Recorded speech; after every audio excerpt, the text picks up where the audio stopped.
habol lang sa test drive for release. Yung itim namin kahapon, ay kailan ba nakakuha yan? Monday yata o Tuesday, hindi ko matandaan.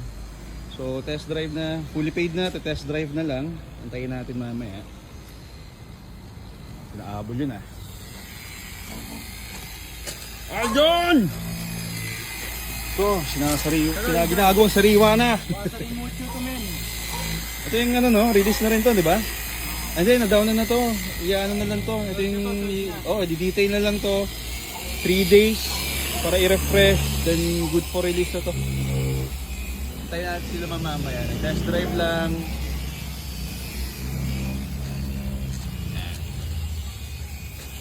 Good.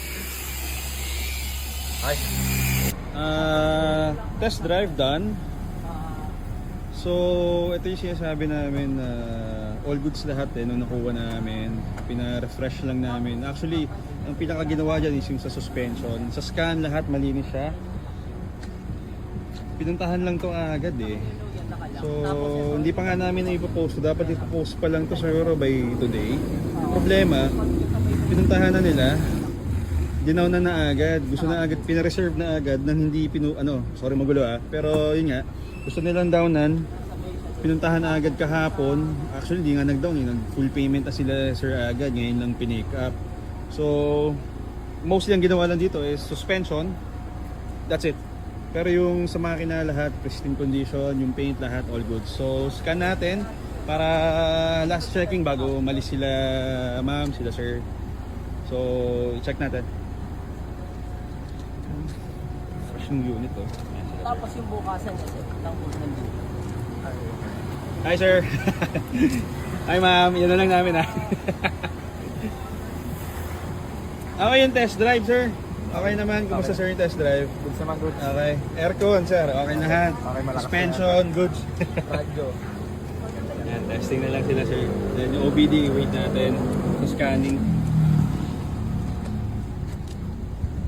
Yan, palibot.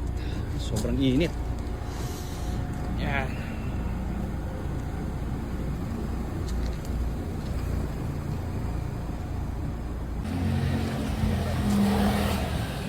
Kita ba? Ayan. Ito sir, Scan. nag-i-scan siya sir. Oh. Ayan. Ito sir yung scan ko. 12 systems found, tapos lahat siya all good. So wala siyang mga fault code or anything. So ganun sir. Ayan po, walang fault code na lumalabas. So 0 DTC, yan yung mga fault code niya sir pag nakalagay 0. So sa lahat ng 12 systems niya sir, wala pong lumalabas na error. Ayan sir. Hi.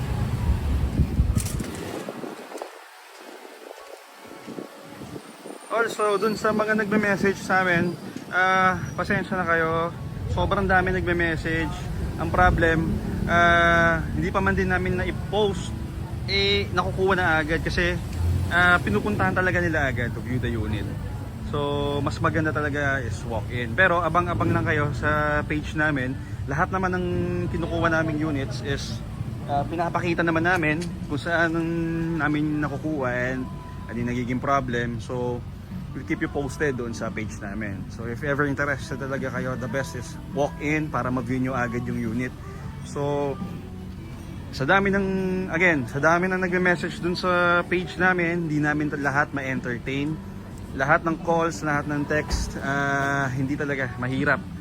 So, mas maganda talaga is walk in. Pero lahat naman na nagme-messages na babalikan naman namin. Ang problema lang, yung mga units na gusto nila is nauunahan na talaga sila. So, again, abang-abang na lang sa page. Okay? Thank you kaya ma'am. Last checking before i-release yung unit. Again, fully paid na siya kagabi. So, yun. Congrats ma'am, sir, sa new unit niyo. Yan ang EcoSport Titanium 2018. Salamat, Sir Jason, sa mabisang merienda. Ano ba? Merienda na to eh. Thank you, sir. Yes. Thank you sir. Tara, kain.